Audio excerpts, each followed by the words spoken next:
The Gemara tells us that for 2.5 years, there was a machlokas between Beis Shammai and Beis Hillel, an argument. Two great yeshivas, two tremendous groups of Talmidei Chachamim, and this was the point they were arguing about. One said, Noach lo la'adam shelo nivra, yosem mishenivra. It was better for man not to have been created than for him to have been created. The other group said no, the opposite. Noach lo la'adam shenivra. It's better for man to have been created than not have to been created. And this point, Beis Shammai and Beis Hillel debated for 2.5 years. Finally, Nimnu v'Gamru, they voted, and as a group they decided, Noach lo li'adam, it is better for man not to have been created. And that's the Gemara's conclusion. And if you think about this Gemara, it's rather problematic. Number one, it's probably the most depressing concept you could ever hear. Imagine for a moment that you really thought that it was better off, you would have been better off not having been created.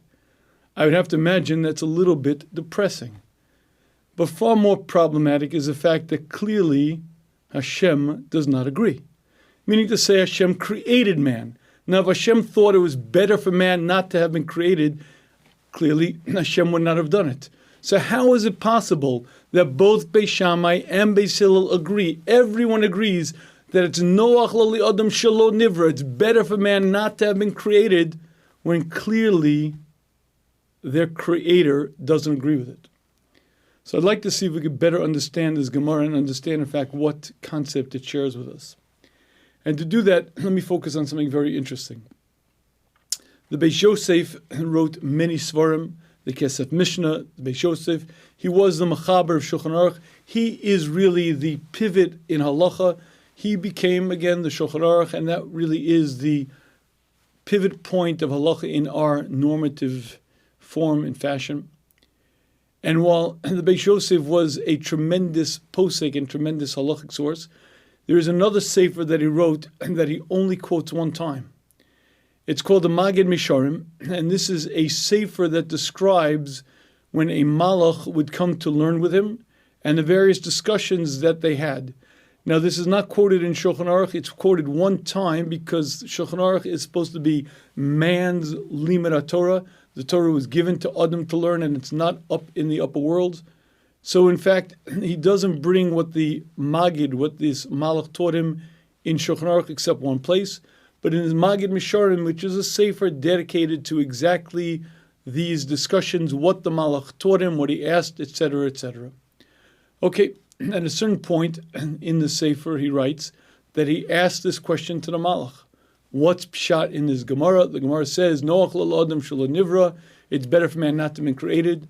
And the malach explains exactly what this means. All of the neshamas, explains the malach, are gathered in what we'll call it sort of a holding pen. Meaning Hashem created every neshama that's supposed to come into the world, Hashem created, and they all wait in this area close to the Kisei HaKavod, close to Hashem's throne of glory. And Hashem sends some neshamas into this world. And the rest of the neshamas that are there see when these neshamas come back, and they're glorious, they're pristine, they're incredibly, powerfully majestic. Now, even though every neshama right there is close to Hashem and enjoys tremendous, tremendous pleasure being in the proximity of Hashem, and even though every neshama there is close to the level of a malach, when it sees these other neshamas that came into this world and came back purified, greater, shining like the sun in midday, every one of them says the words, please, please, let us as well, let us go into the world. However, these neshamas then see some other neshamas that came into the world but didn't come back much improved. They see some neshamas that come back missing limbs, with damaged limbs, some limping, some crawling. Some come back looking diminutive, squished and crippled, and some neshamas that don't make it back at all. And when all the neshamas gathered see these damaged neshamas come back, They all say, don't let us into the world, please. It's too risky. It's too dangerous. We want nothing to do with the physical world. And explains the Malach, that's exactly what's going on in this Gemara. You see, from the neshama's perspective, the neshama sees the potential, but sees the potential downside. And when the neshama sees what could happen, it says it's not worth the risk. I don't want to be part of this world. It's too dangerous. Yes, it's true. If I succeed, I can hit the stars. But what if I don't? What if I blow it? What if I don't make it back? And when the neshamas recognize the danger, they say, I want no part of the physical world. Hashem, in His infinite wisdom, understands that it's worth it. For those who succeed, every neshama has the potential to succeed. And for those who succeed, they reach such stellar heights, and it's such perfection that it's worth it. From the neshama's perspective, it's too dangerous. Hashem, in His infinite wisdom, says it's worth it, and I wish it to be. And that's exactly what the Gemara says. This Gemara is discussing from the neshama's perspective. It's too dangerous. They don't want a part of it. But again, Hashem says it's better and it's worth it. And this Gemara, I believe, shares with us a number of concepts. 3 major concepts that I think are very, very relevant and very eye-opening. Number 1, the Mesilas Yesharim explains to us in the end of the first parak that by nature, instinctively, every Jew craves a clinging to Hashem. By nature, a Jew has a neshama that desperately clings, desperately wishes to be close to Hashem. The problem is the mechitzos hamafsikos, the mechitzos, the walls that separate. You see, when Hashem took me, the neshama, from under the kisei hakavod, and Hashem put me into this body, it's not just a physical body. It's layers and layers of physicality, the darkness, and my pure neshama is covered up. And I'm covered with layers and layers. And because of that, I can't fully feel Hashem's presence, and I can't really understand, and I'm in a sense of kind of drunk, kind of awake. But within me, I who think, I who feel, am the neshama, and I desperately wish to be close to Hashem, and I desperately desire clinging to Hashem. And explains in Mesilas Yesharim all of the mitzvahs, and the purpose that we're here is lishbar kol hamachitzos hamafsikos, to break down all of the barriers that interrupt between me and Hashem, until I'm pulled after Hashem, literally like a piece of iron after a magnet. There's a magnetic pull, and there's just a natural gravity that a Jew is pulled to Hashem. My job is to break down all of those walls. And the reason why I'm magnetically pulled is because I was from there. I was from under the kisei hakavod, right there in Hashem's glory. I was put into this world for a few short years, but when I was put into this world, I was put asleep into a Novocaine state, almost drunk.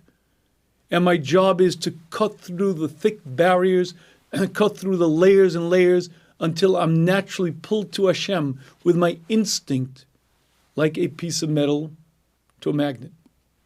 And I think that's a very important lesson to understand, that it's natural to cling to Hashem. Sometimes people say, Kedusha, holiness, it's so foreign, I can't even relate to it. Nothing could be further from the truth. Instinctively, I feel kadosh. Instinctively, I desire to be close to Hashem. Why? Because I, the neshama, am pure. I, the neshama, come from right up there from Hashem's throne of glory. It's just that right now, temporarily, I'm put into this body. Temporarily, there are all of these things that interrupt. But the more that I cut through them, layer after layer after layer, the more I naturally cling to Hashem. And being holy, being pure, is natural to a Jew. But there's a second lesson to learn from this Gemara that I think may be more important. There's a certain shmooze that I no longer say in public. It's the death shmooze. If you want to listen to it, you have to listen to shmooze number 23 on the Shmooze app, on the Shmooze website. But I no longer say this in public. Basically, it's a full shmooze describing what it's like when I die. what it's like when I'm in that box, what it's like when they take me to the basic forest, what it's like when I feel that box that I'm in being lowered into the ground, the whole routine. Okay, the reason why I no longer say this shmooze in public is because of a certain event that happened in an out-of-town community. I was speaking in this community with Shabbos, and there were two groups. There was a younger group, people 35 years of age and younger, and an older group, people 60 and older. And that was just the way the community was divided into two groups.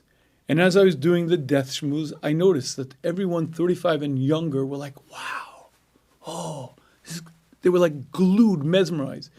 Everyone 60 and older were like kind of getting fidgety, kind of looking rather uncomfortable. Well, in any case, when I was finished, quite a number of people came over to ask questions, to comment, make observations. I noticed at a corner of my eye an older couple kind of hovering at the side. Everyone came by, asked their questions, their points, etc. And when they were all finished, the older couple came by. The woman came first and she said something like, "Rabbi, I love the lecture."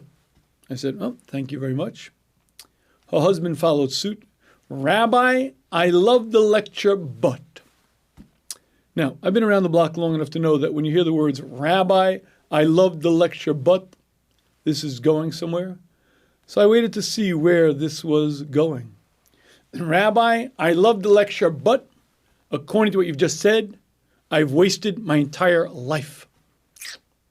Now, when you're on this side of the lectern, and an 80-year-old man is on the other side saying, according to what you've just said, he's wasted his entire life, and you know that he might be correct, it's a very uncomfortable place to be in. So I stopped saying that shmooze in public.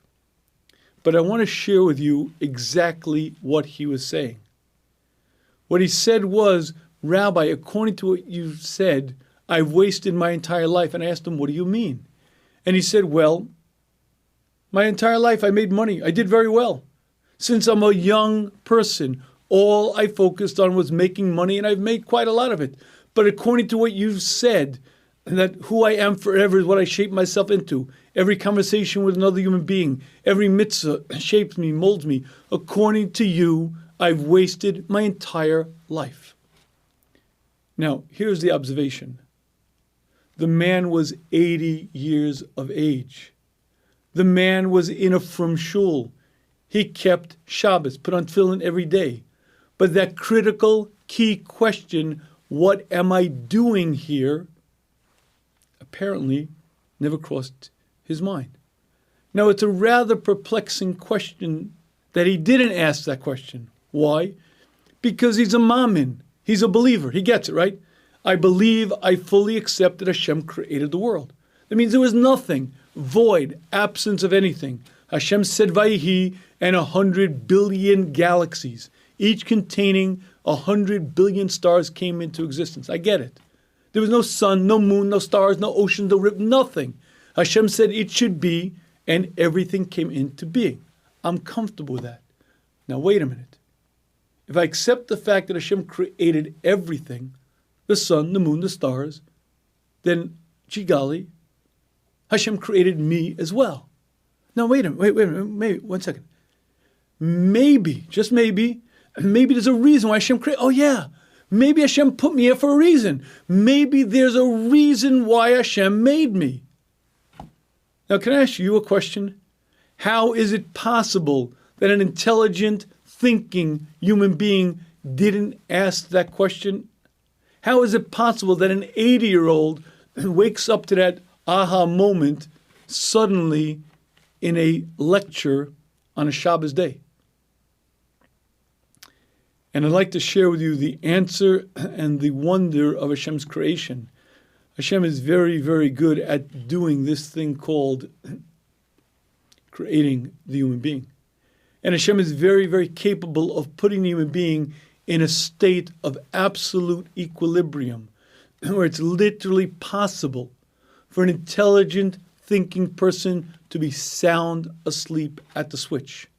Not thinking about everything but the biggest question in his existence, namely, why am I here and what's life about? And again, The Chiddush, and one of the great, great novelties of creation, is the fact that Hashem can create us with free will. And free will means I could just as easily reach the stars as just as easily head downward.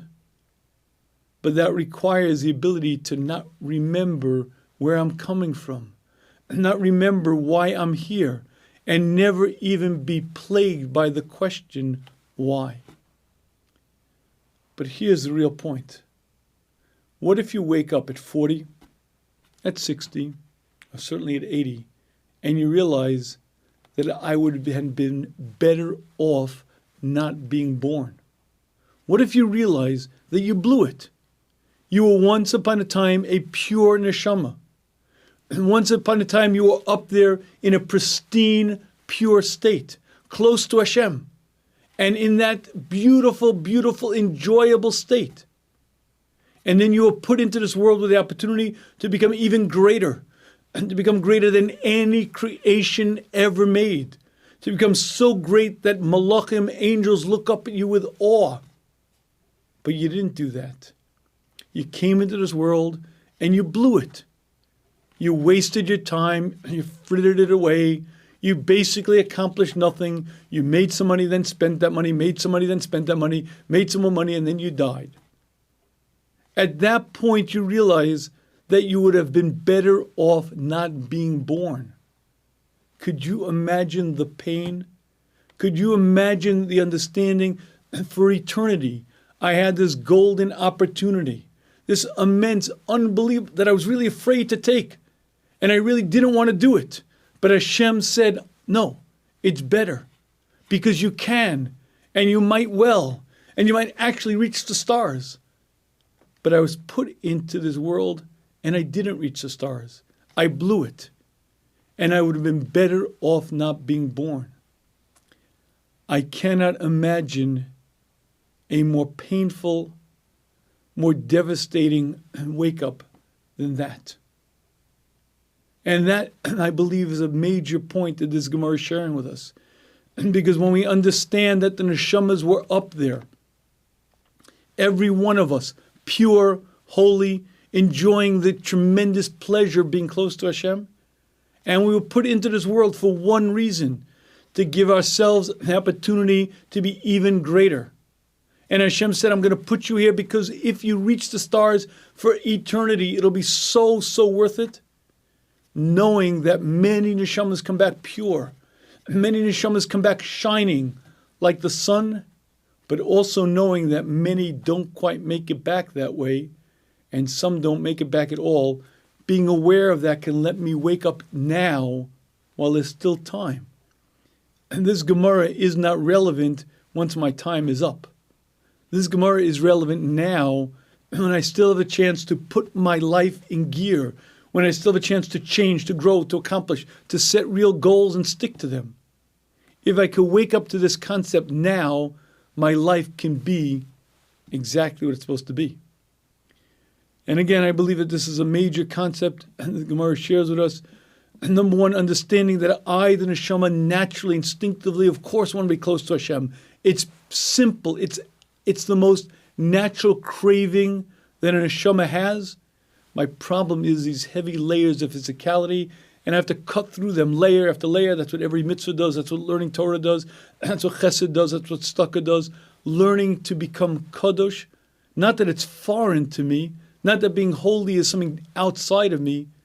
But the problem is I have these outside blockages, and I have to cut through them. And by doing that, I cut through them layer after layer after layer. And number two, realizing that many neshamas make it back tremendously purified, and some don't. And realizing that if a person doesn't, then they would have been better off not being born. And again, I think it's a tremendous concept. But I believe there's a third concept that we can learn from this Gemara, and it's a perspective on life. The Chassam Sofer, in his introduction to Yeridea, in Pesuchei Chosem, explains something very, very, very deep. He says, the Rambam wrote a letter to his son, Rabbi Avram, And in the letter, he wrote a line that sounds something like this: "Praise be he who completes his years quickly without troubles to his soul." And the Chassam Sofer makes an observation. It's almost like the Rambam saying, if you finish your job here and you leave young, it's great. Praise be he who completes his years quickly. And explains the Chassam Sofer that's exactly correct. He says there's no set amount of time that it takes to reach your level of perfection. And if a person were to do everything that they know to be right from a young age, they would reach their level of perfection in not that long a time. And as a matter of fact, he explains, why is it that it takes 60 years, 70 years, 80 years? Because we take one step forward, then 2 steps back, 2 steps forward, then 1 step back. And we do so many things that are counterproductive that we end up spinning our wheels, and it takes years and years and years. Explains the Chassam Sofer, if in the moment I came to das, understanding, if I would just do that which I knew was right, I would grow, I would accomplish. It wouldn't take that long to reach perfection. And even more than that, explains Chassam Sofer. If you see a person who's known to be a tzaddik, and you see that they're 60, 70, 80 years of age, you should ask a question. That question is, what's he still doing here? Why is he still here? Meaning it doesn't take that long. Why is he still here? And then explains the Chassam Sofer, the answer is he's no longer here for him. He reached his level of perfection long ago. He's here for his Talmidim. He's here for his family. He's here for others. And it's also schus for him to stay longer because that benefits him. But the point is his level of perfection he reached long ago. And I believe that this concept is profound.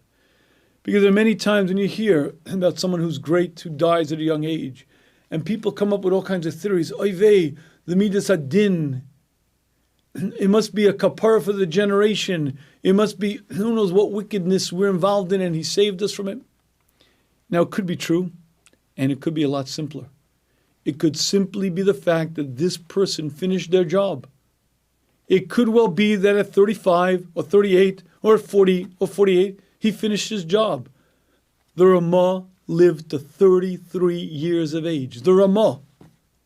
It's hard to imagine his greatness. At 33 years of age, he was done. The Ramchal, the author of the Missal Sharm, one of the greatest influences in the past 500 years, maybe 1,000 years, lived to 39. It doesn't take that long.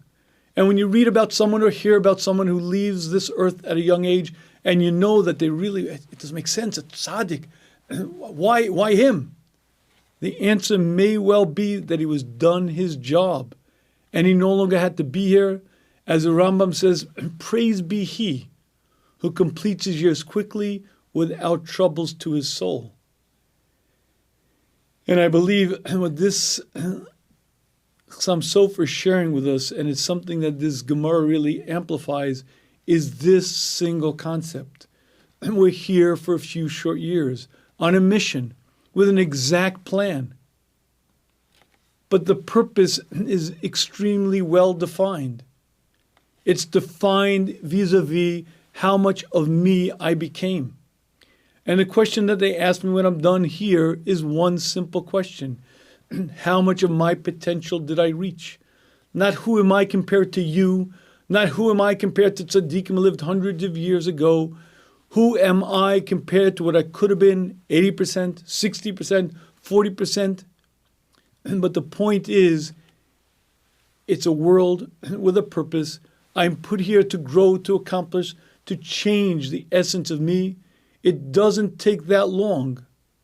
And if you wake up and start changing and growing, you reach level after level after level. Sometimes people say to me, well, Rabbi, I don't know if I want to be such a tzaddik because I want to live a long time. If you ask the question, don't worry about it. You're not going so quick. Because if you really were on that level, you'd quickly realize this world is passing and fleeting, and you wouldn't be that attached to it. So don't worry about it. But the point is that we're here for a purpose, here for mission, and what this Gemara shares with us is a fundamental principle And that principle is that this world is a great opportunity, a tremendous opportunity. It doesn't have to last that long, but not everyone who comes into this world is better off for having had been here. It's true that for some, maybe many, it's tremendous, and for eternity, forever, they'll be what they shaped themselves into. But again, it's not everyone, but the chance, the opportunity is in your hands. You can change, you can grow. If you wake up not at 80, but if you wake up at 30 or 40 or 50, and certainly if you wake up at a younger age, and then you say to yourself, I get it. Hashem created the world, and that means Hashem created me as well. Well, gee golly, what does Hashem want from me? And you begin learning, and you begin following the Torah, and you begin becoming a greater person. You begin understanding one key principle. Hashem wants the best for me. Hashem wants me to grow. Hashem doesn't expect unnatural things from me. Hashem doesn't expect me to be that which I can't be. Hashem expects me to fight that fight, to grow, to accomplish, to grab hold of every mitzvah I can, and to grab hold of the Torah and really use it as what it's supposed to be, the guidebook for growth, for accomplishment. And when a person does that, Hashem helps, they grow, and they reach greatness. But the main thing is to keep the main thing the main thing. You see, our problem is we forget the main thing. We're here for a purpose. We're here on a mission. And that is the main thing that I have to keep in front of my eyes always. You see, by nature, we're so easily swept away. We're so easily dazzled by the tinsel and the glitter and wow, the amazing world we're in. And we get so pulled into this world that we forget why we're here. And if there's one lesson to learn from the first parak of the Mesilas Yesharim, it's one single concept, and that is the main thing is to remember this point. I'm here for a few short years. I'm here for a purpose. And it's such a difficult concept that becomes probably the major part of our avoda. And I believe that expression is accurate. The main thing is to keep the main thing, and because it's so easy for it to slip away. And you constantly need chizuk. You constantly need to revisit it. You constantly need to think about it and dwell on it and come back to it. And you have to come back to the first parak of Mesilas Yesharim again and again. And you have to discuss it and think about it. And you have to go to funerals. And you have to go to the cemeteries. And you have to do taharas and do the things that wake us up. And even listen to the death shmooze. And the more you do this, the more you remember, the more you see it, and the more you're able to actually accomplish that which you're here for. If a person does, Nashreyem, they grow, they accomplish. If not, it could well be that a person leaves this earth and says the words, I would have been better off not born. And while Hashem is the ultimate meitiv and only wants our success and only wants what's good, at the end of the day, it's up to us. Hashem put us in this challenge, put us in this very, very difficult situation. And the great problem is that it's so hard to keep it ever in front of my mind's eye. And for that reason, it requires constant focus, constant attention. And I want to finish this part of the Musavad with a chazal that's so powerful that it's actually life-altering if we could ever get it. It's a Medrash Tanchum in Pekudei that says, the way Hashem creates the human, and the way Hashem guides him in life, and the way Hashem takes him is very, very interesting. The Medrash tells us that Hashem calls the Malach and says, bring me this and this neshama. This neshama by this name, this neshama that looks like this. And the Malach brings the neshama in front of Hashem.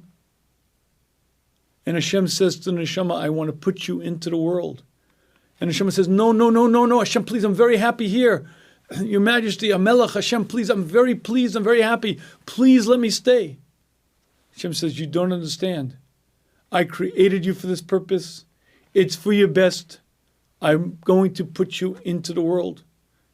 Hashem then tells the Malach to place that neshama into a tipa, and that neshama is then put into the mother's womb. And the neshama stays there for 9 months. And that Malach that's in charge comes to that neshama.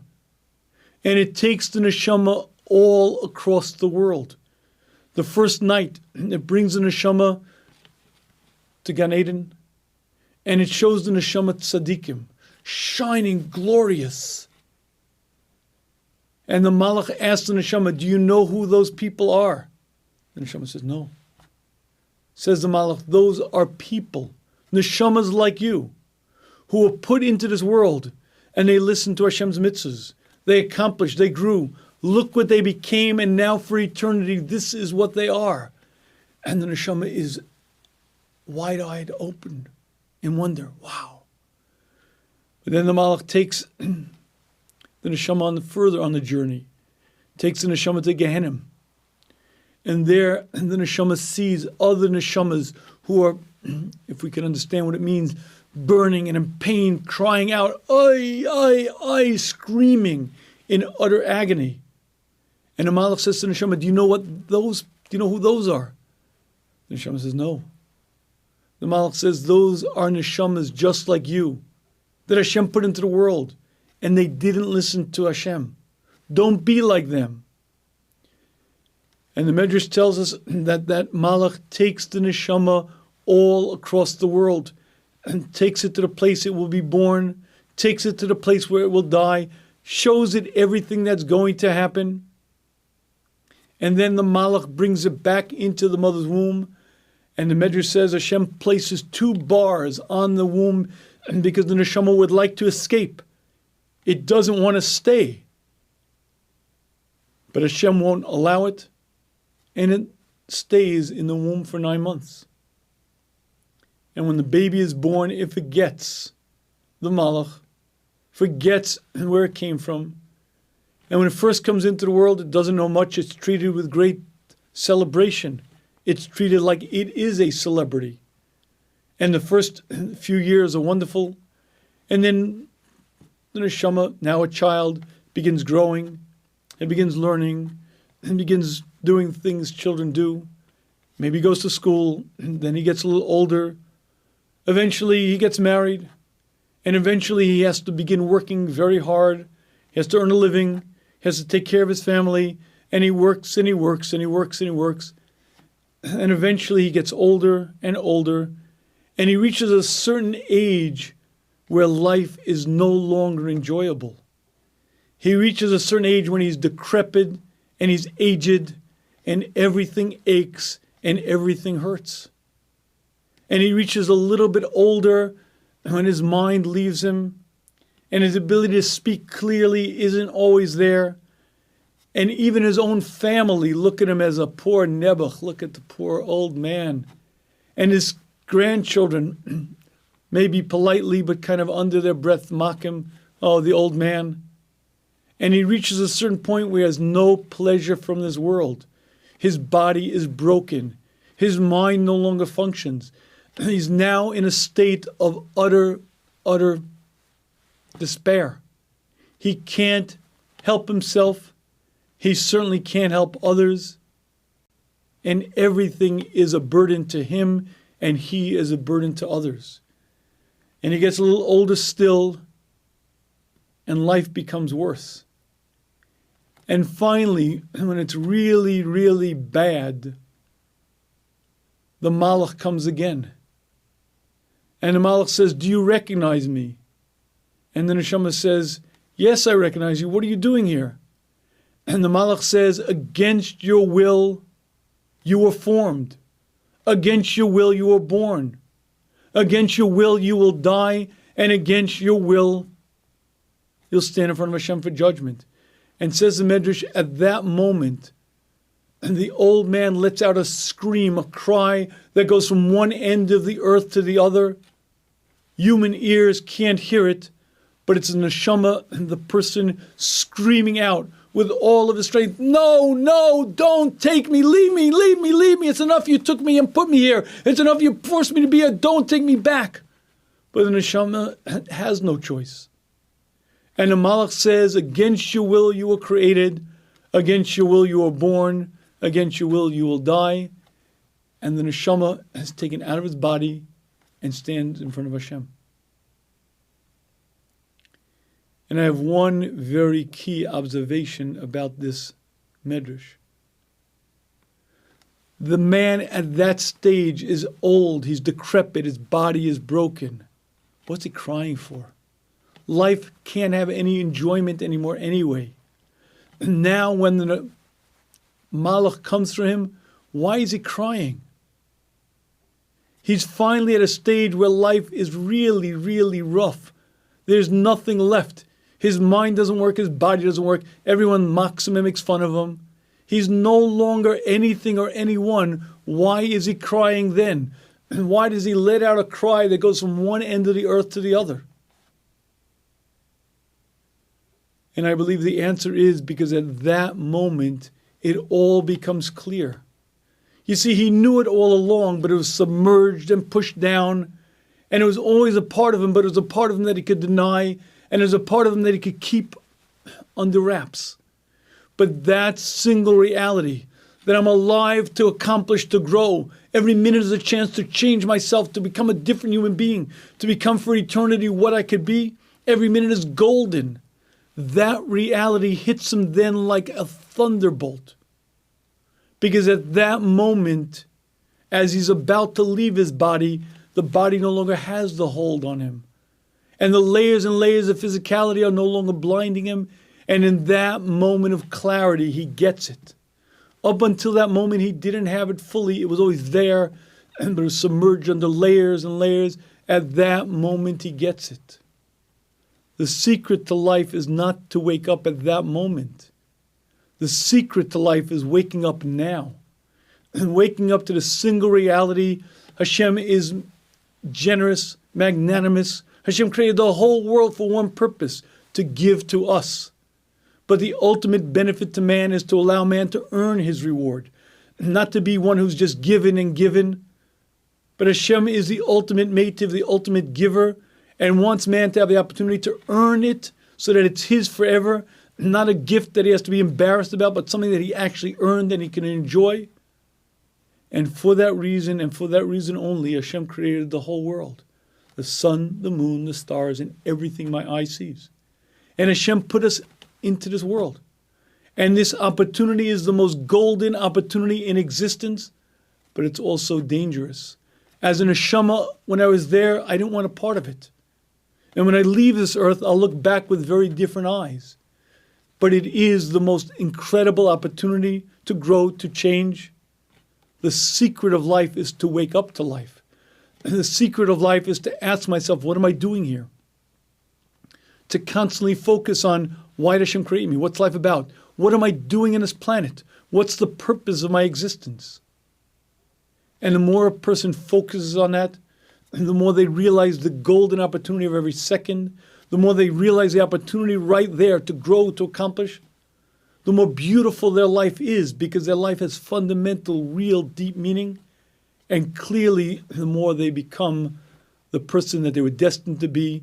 May Hashem grant us the wisdom, the capacity, and ability to get this and to put it into practice.